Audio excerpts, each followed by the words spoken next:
All right, today we're going to talk about how to burn off belly fat as fast as possible.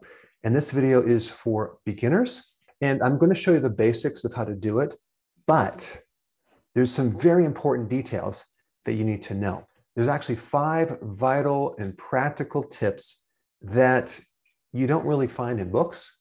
And I've discovered these just with experience, working with so many people for so many years. So I'm going to break it down. I'm going to make it very, very simple because so many people get overwhelmed with all these details of how to do keto. It's overcomplicated, and then some people just kind of give up. So let me just show you the 5 most important things to focus on so you can be very, very successful right from the beginning and not end up where a lot of people end up, where they get this plateau and they just can't seem to get past a certain point. So it's always very, very important to learn from other people's mistakes so you don't have to make them. And in this video, I just want you to get the very important things. You're going to have other questions. For those questions and additional details, I have a million videos you can watch later. But at least let's get you started with the most important tips. Now, what is the goal of getting on the ketogenic plan? The goal is to bring your insulin levels as low as possible. That is the goal. If your insulin levels are low, you have a maximum fat burning, you have maximum ketosis. Ketosis is a state of producing ketones. Ketones are the byproduct of fat burning. And so the more ketones you generate, the more fat you're going to burn. And the faster you're going to lose your midsection. Now, at the very top level of keto, we have these macros. We have carbohydrates, and you want to keep your carbs between, people say between 30 and 50 grams, but I'm going to tell you keep them below 20 grams or less, especially if you want to speed things up. And then we have protein. We want to keep that between 3 to 6 ounces of protein per meal, but that varies depending on your size and your metabolism and your age and how many meals you're consuming. If you're just doing OMAD, 1 meal a day, obviously you're going to be doing more protein. If you're a bodybuilder, if you're exercising a lot, you're going to need a little bit more. But for the average person, just consume the amount of protein per meal the size of the palm of your hand. Okay, that's it. I just want to keep it really, really simple. Now, as far as fat goes, you're going to be consuming 75% of your calories of fat. Now, what does that mean, 75% of your calories? How much is that in grams or ounces? So for this video, I'm not going to get into the complexities of measuring different grams to get your macros. So when I explain the tips, you'll understand how much fat you'll need. All right, tip number 1, instead of counting your grams of carbs, it's going to be much easier to consume certain carbs that you don't have to count, okay? And I'm talking about leafy green vegetables, salads. Because this is mostly fiber and the insulin response is almost 0, because fiber is the only carbohydrate that does not affect insulin. So when we're talking about salad, we don't have to be counting carbohydrates. In fact, I want you to consume a larger amount of salad. I want you to consume at least 7 cups of salad per day. It's not hard to do that. And one little tip on this point with salad to make it easier to consume is we use a salad cutter. So we actually cut the salad down. So we have this bowl of salad, and then we cut it down, and it just makes it even smaller and it's easier to consume. So instead of trying to be overwhelmed with all these carbs, just use vegetable carbohydrates, okay, like salad, and don't even worry about counting your carbs. And you can put other things on it as well, like feta cheese. Definitely put the olive oil or vinaigrette, and just make sure your salad dressing has, like, I don't know, 1 or less carbs, okay? There are so many salad dressings that are out now that are virtually carb-free, but there's so many other salad dressings that are just loaded with sugar, and that could be a hidden problem. Now, why do we want to consume all this salad? Well, keto is all about being low carb, right? Keto doesn't emphasize adding more nutrients. The type of keto that I always recommend is the healthy version of ketosis. So we're not only reducing insulin, we're enhancing nutrients so you can actually be healthier at the end of the day. There's huge benefits of lowering your carb, but there's also huge benefits of having nutrient-dense foods. And the thing that salad has is it has a lot of potassium, it has a lot of magnesium, and it has a lot of vitamin C, in addition to other vitamins like vitamin K1 and folic acid, and it has a lot of phytonutrients, which are those things that go way beyond just the normal vitamins and minerals and trace minerals. But consuming this large amount of salad on a keto plan will give you these nutrients to prevent keto cramps in your calves. It can help prevent keto fatigue, keto flu, and it'll improve a condition called insulin resistance. So it'll help lower insulin even more, and it'll even give you energy. Now, as a side note, additional tip, I always recommend to do your salad first. If you do your salad first, you'll definitely not overeat your protein. If you eat your protein first and then your salad, I find a lot of people can't seem to consume that much salad after they eat the protein.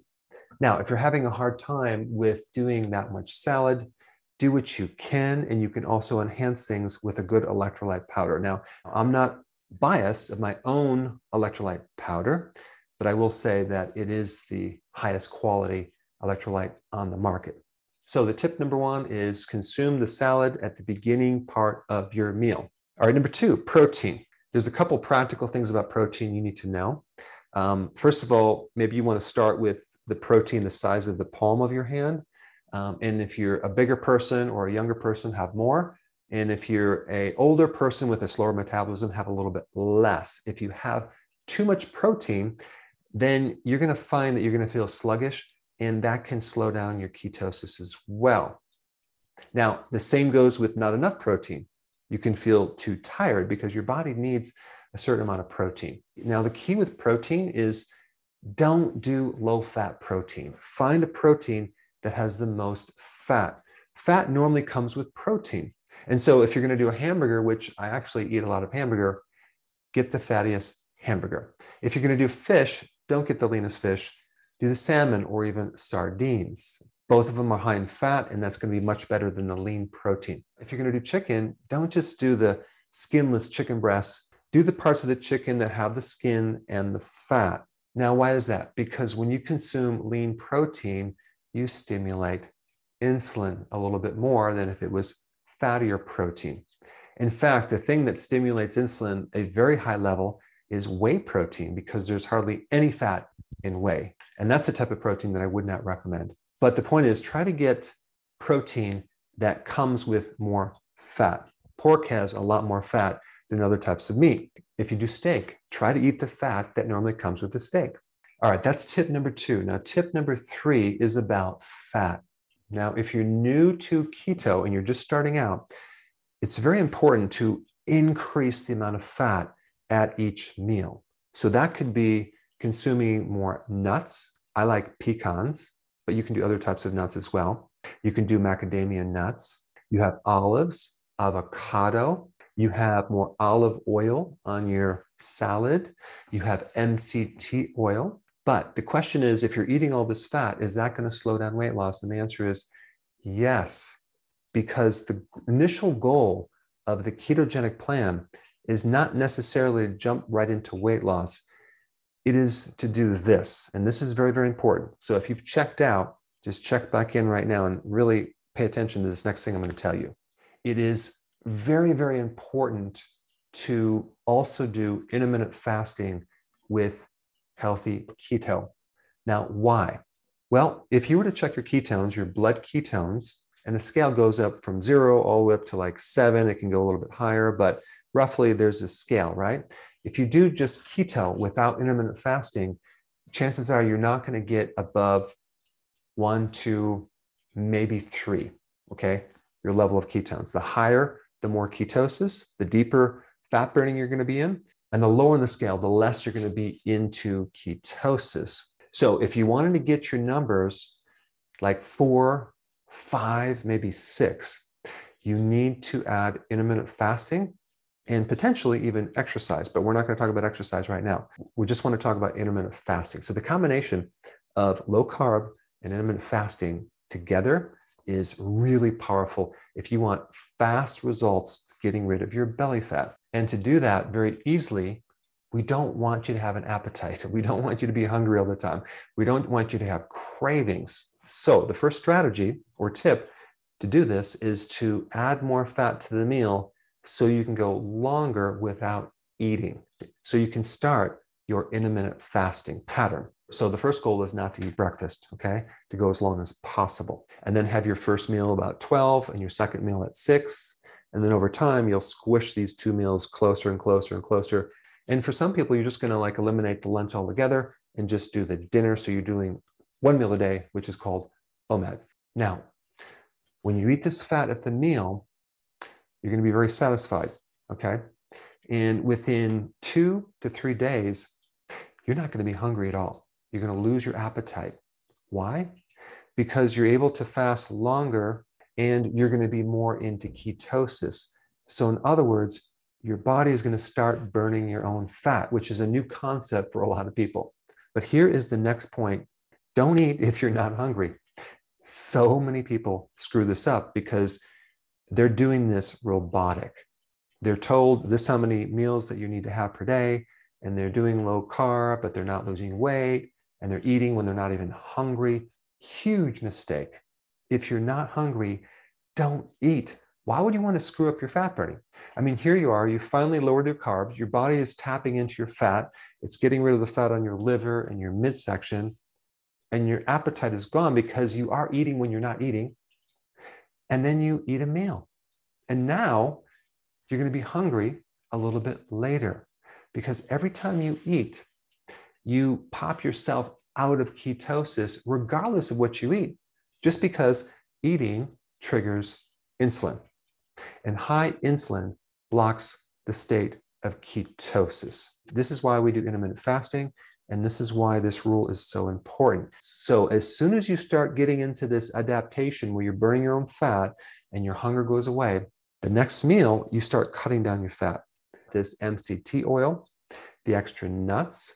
Why would we want to do this? Because, and this especially applies if you have a slow metabolism.